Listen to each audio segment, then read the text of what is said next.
Okay, today we're going to take a look at a watch that I've recommended a couple of times in some of our budget watch collection videos on the channel. We're going to take a look at the Timex Metropolitan. So this is a great budget dress watch from Timex, but let's take a look at it.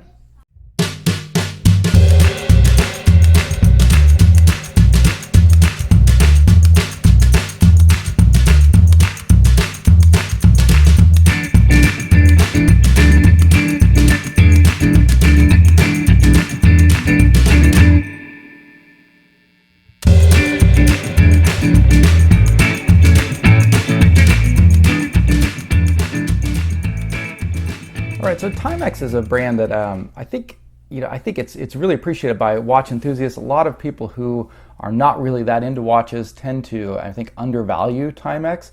They put out some really great watches at really affordable prices, and part of that is that they market them in places like Walmart or drugstores, and you'll see Timex watches on a little rack there, and so people tend to think, oh, that must be like a cheap, not that great watch. But actually, some of their stuff that they've put out is really really classy looking, really well done, and I think just a great value for the money. On top of that, Timex has a really rich and long history. They've been making watches for very long time, and so a lot of people appreciate having that kind of connection with the past and having an established brand like that. We're going to take a look today at the Timex Metropolitan, which is Timex's one of their dress watches, and I feel like this is kind of like the quintessential dress watch. It's almost about as formal a dress watch as you can get. You have two hands, no second hand, no date, very thin, very simple, but yet at the same time very elegant. And I feel like this one kind of has almost like a 1920s Art Deco kind of feel to it that also gives it a little bit more character. So let's go ahead and get into the review, and we'll take some closer looks at it and take a look and see if this is like something that you might be interested in. So let's check it out. All right, so this is the Timex Metropolitan, and I think this is Timex's version of sort of the quintessential dress watch. And let me tell you what I mean by that. If you look up a little bit about watch etiquette and you talk about the type of watch that you're supposed to wear for like a black tie event, for the most formal events, technically the etiquette is you're not supposed to wear a watch. The idea is that if you're at an event like that, you shouldn't be looking at a watch in the first place. You should just be really enjoying whatever's happening around you and not caring about the time. And so that's the idea behind it. But if you are going to wear a watch, it should be something that is very simple watch. It's you shouldn't have a watch with a lot of dials and chronographs and complications and moon phases. Shouldn't even have a date or even a second hand. It should be very thin and almost unnoticeable. It should slide underneath your cuff. So that people don't even notice it's there unless you bring it out to check the time. You kind of think of it like the old-fashioned equivalent of not checking your cell phone in the middle of a wedding or something like that. This is sort of the idea, I think, behind these classic dress watches, was that they're supposed to be sort of unnoticeable. And if you take all those rules, which aren't really followed today, but you apply them, that's really what Timex has done here. They've come out with a watch that's almost completely free of complications, doesn't have a second hand, doesn't have a date window, very simple, extremely thin, all of these things that make up a classic dress watch. And then they've combined it with sort of this really elegant look with this nice textured dial, and then these sort of really simple markers, but with the Arabic 12 and 6, these long thin hands on it.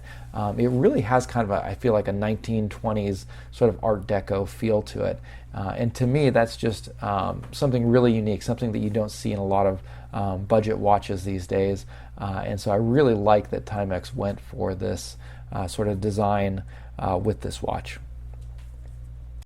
Now this is a budget watch, and so they had to kind of cut some corners on this, obviously, and one of the things is you'll notice that the dial is in actuality very flat, and the markers are very flat as well, which I was a little bit disappointed with. I would have liked to have seen applied markers that were kind of really popped off the dial a little bit.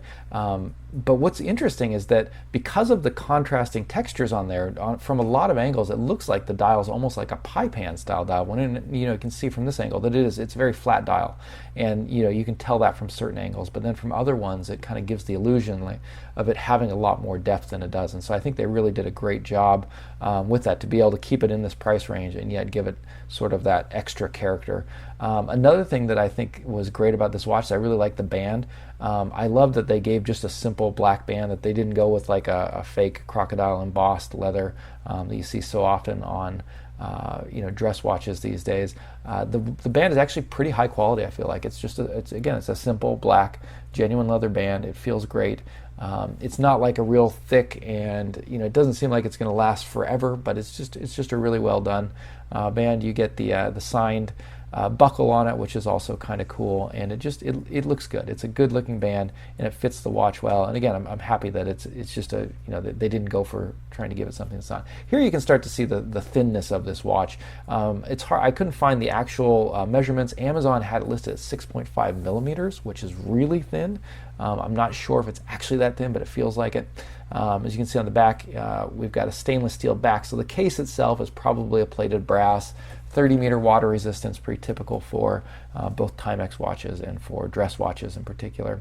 But this is obviously not a watch you want to go swimming with anyways. This watch retails for $75 on Timex's website, but you can actually pick it up for much cheaper on Amazon. Usually there it ranges between about $35 and $50, and you also get a couple of different color combinations that you can look at as well. I prefer this one with the kind of really traditional silver and black, but there is a blue dial version that I think is pretty cool as well. So you can go to Amazon and check those out, or Timex's website. Here we've got it on the wrist. So I have about a 7.5-inch wrist, but I think at this size, about 40 millimeters is just perfect for a dress watch. Again, you can see that it's incredibly thin on the wrist. This is something that will very easily slide underneath your dress shirt or any sort of long sleeve shirt that you're wearing, so you don't have to worry about it getting snagged on anything.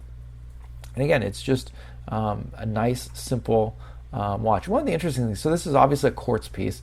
It doesn't have a second hand, and so normally when you have quartz watches with a second hand, you notice that the second hand is ticking. On this one, the minute hand actually does tick. It ticks about 3 times a minute. So every 20 seconds, you get one little pop of it, and you've seen that a couple times throughout the video of doing it. And that was something that was kind of interesting too, that I hadn't expected, but I don't think it detracts from it at all. So let's go ahead and wrap up the review, and we'll call it a day.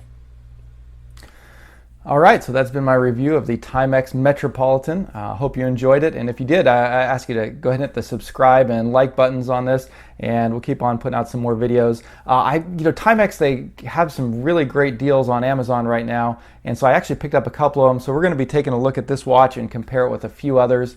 We're going to compare it to the Timex Fairfield, and then I want to compare it to like a more higher tier of dress watch. We're going to take a look and compare it to something like the Orient Bambino, and kind of see how something from Timex and sort of the really budget category can compare to one of the entry-level mechanical dress watches. And I think that'll be an interesting comparison too. So please hit the subscribe button so you can see those videos as they come.